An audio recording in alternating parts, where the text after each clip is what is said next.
Europa गुरु ग्रह का एक चांद है और वहां पर हम पृथ्वीवासी ड्रिलिंग करने के लिए जा रहे हैं। अब क्यों जा रहे हैं?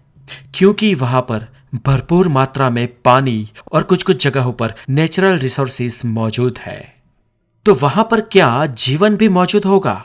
इस बात की तो खबर नहीं है दोस्तों, लेकिन अगर वहां पर जीवन मौजूद होगा तो उसे खोजने के लिए हमारी तैयारियां कैसी हैं और किस तरह से हम वहां पर जीवन की खोज करेंगे, चलिए दोस्तों आज ये जानते हैं।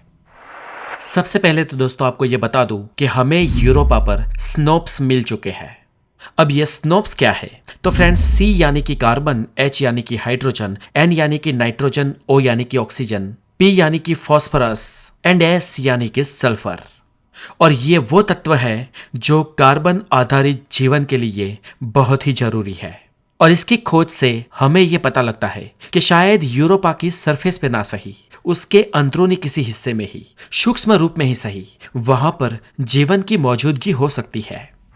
दोस्तों, साल 2024 में नासा यूरोपा पर एक मिशन लॉन्च करने जा रहा है और यह मिशन स्पेस एक्सेल फाल्कन जैसे हैवी रॉकेट के सहायता से पूरा किया जाएगा।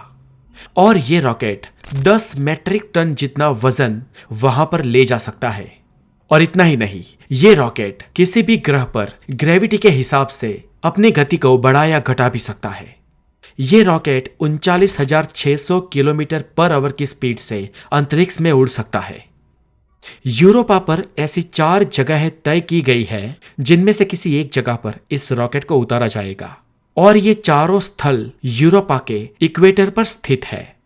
और ये रॉकेट वहां पर उतरने के साथ ही अपने रोबोटिक मिशन के द्वारा यूरोपा पर ड्रिलिंग शुरू कर देगा। वैसे दोस्तों, मैंने आपके साथ इतनी ये जो सरलता से बात की, ये मिशन उतना सरल नहीं है क्योंकि रास्ते में एक जायंट प्लेनेट हमारे मिशन में रोड़ा डाल सकता है और इस जैगरनॉट प्लेनेट का नाम है द प्लेनेट जुपिटर। जुपिटर बहुत ही बड़ा होने के कारण उसकी मैग्नेटिक फील्ड भी बहुत बड़ी है और उसका रेडियस भी बड़ा है।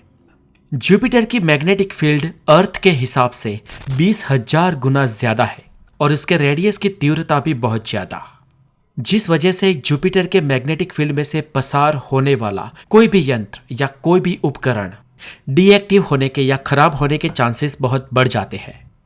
गुरु का यह चार्ज इलेक्ट्रॉनिक्स उपकरणों के लिए खतरनाक साबित हो सकता है और इसलिए इन इलेक्ट्रॉनिक्स को हमें बार बार डिस्चार्ज करना पड़ेगा और ये हमारी टेक्नोलॉजी के सामने एक चैलेंज है। अब दोस्तों, मान लो कि हम यूरोपा पर पहुंच जाते हैं तो हमारे रोबोट्स वहां पर ड्रिलिंग शुरू कर देंगे।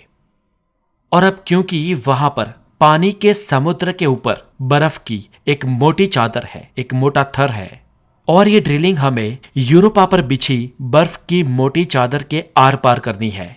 और इसके लिए दोस्तों हम क्रोयोबोट का उपयोग करेंगे। क्रोयोबोट को ऐसे समझिए दोस्तों कि ये एक ड्रिलिंग मशीन है। क्रोयोबोट का अग्रभाग, जो कि टिप कहते हैं, वो बहुत गर्म होगी। इसमें से गर्म पानी के फुआरे भी छूटेंगे जो वहां की बर्फ को पिघाल देगा और इसके साथ ही उसमें प्रेशर भी दिया जाएगा ताकि हमारी ड्रिलिंग आगे बढ़ती रहे। और इस तरह हमारा रोबोटिक क्रोयोबोट यूरोपा पर बसी बर्फ की पपड़ी को ड्रिल करता हुआ अंदरूनी हिस्सों में आगे बढ़ेगा।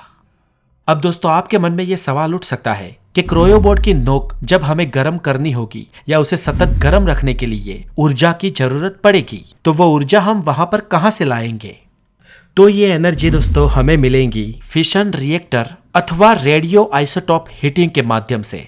और ये प्रयोग हम ऑलरेडी आइसलैंड में कर चुके हैं। और आइसलैंड में ये प्रयोग यूनिवर्सिटी ऑफ वॉशिंगटन के अप्लाइड फिजिक्स डिपार्टमेंट ने किया था और वहां पर इन्होंने कार्बोरेट के द्वारा 10 मीटर की ड्रिलिंग सिर्फ 1 घंटे में ही कर दी थी।